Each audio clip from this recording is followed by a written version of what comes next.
Assalamualaikum warahmatullahi wabarakatuh.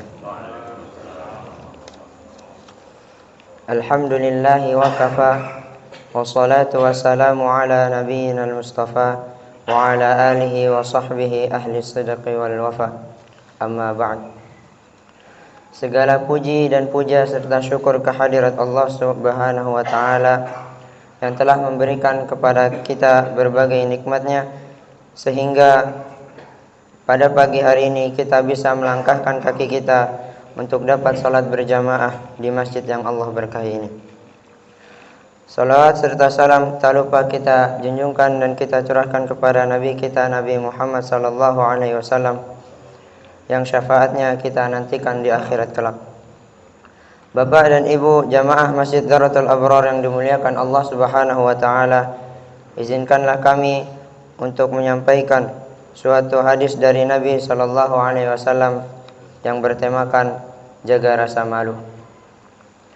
An Abi Mas'udin Uqbah bin Amr al-Ansari al-Badri radhiyallahu anhu qala Rasulullah sallallahu alaihi wasallam, inna mimma adraka an-nasu min kalamin nubuwatil ula idza lam tastahi fasna' ma syi'ta, rawahul Bukhari. Dari Abu Mas'ud Uqbah bin Amr al-Ansari al-Badri radhiyallahu anhu berkata, Rasulullah sallallahu alaihi wasallam bersabda, sesungguhnya di antara perkataan kenabian terdahulu yang diketahui manusia ialah jika engkau tidak malu maka berbuatlah sesukamu.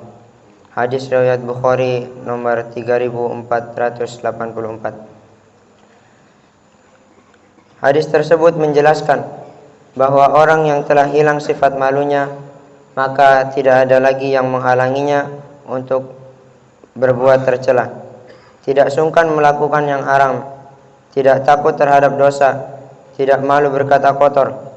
Oleh karena itu, ketika sifat malu semakin terkikis, maka semakin tumbuh subur pula berbagai kemungkaran.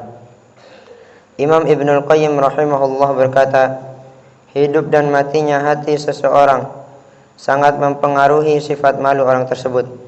Begitu pula dengan hilangnya rasa malu, dipengaruhi oleh kadar kematian hati dan ruh seseorang. Sehingga setiap kali hati hidup, pada saat itu pula rasa malu menjadi lebih sempurna.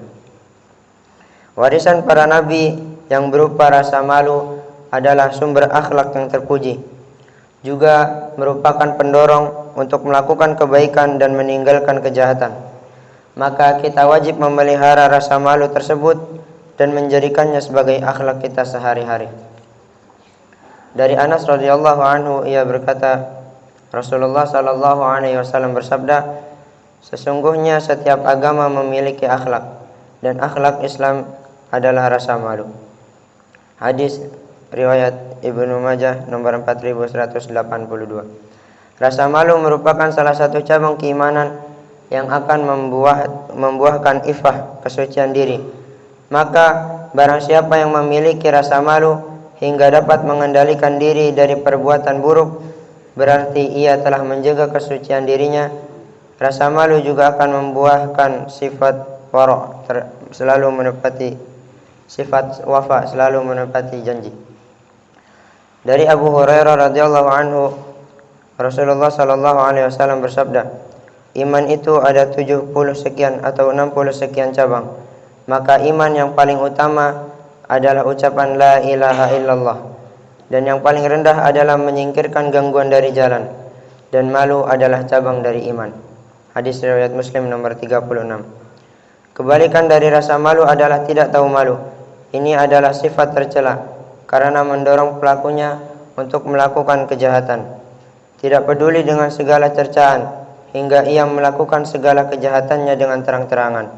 Dari Abu Hurairah radhiyallahu anhu, Rasulullah sallallahu alaihi wasallam bersabda, semua hambaku akan dimaafkan kecuali orang yang melakukan maksiat dengan terang-terangan. Hadis riwayat Bukhari nomor 6096 dan Muslim nomor 2290. Allah Subhanahu wa taala berfirman, Dia Lut berkata, sesungguhnya mereka adalah tamuku, maka jangan kamu mempermalukan aku. Quran surat Al-Hijr surat ke-15 ayat 68. Allah Subhanahu wa taala berfirman, kemudian datanglah kepada Musa salah seorang dari kedua perempuan itu berjalan dengan malu-malu. Dia berkata, sesungguhnya ayahku mengundangmu untuk memberi balasan sebagai imbalan atas kebaikanmu memberi minum ternak kami. Quran surat Al-Qasas surat ke-28 ayat 25. Allah Subhanahu wa taala berfirman, lakukanlah apa yang kamu kehendaki, sesungguh Dia Maha melihat apa yang kamu kerjakan. Quran surat Fussilat surat ke-41 ayat ke-40.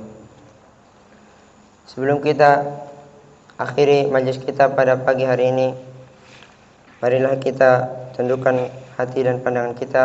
Marilah kita berdoa dan bermunajat kepada Allah Subhanahu wa taala. Bismillahirrahmanirrahim. Alhamdulillahi rabbil alamin. Hamdan yuwafi ni'amahu wa yukafi'u mazidah. Ya Rabbana lakal hamdu wa lakal syukru kama yanbaghi li jalali wajhika wa 'azimi sultanik.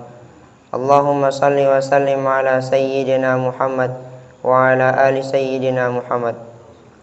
Allahumma la tada' lana fi majlisina hadha dhanban illa ghafartah wa la hamman illa farajtah wa la daynan illa qadaitah wa la 'aiban illa sakartah wa la hajatan min hawaijid dunya wal akhirah illa qadaitaha ya Allah ya arhamar rahimin.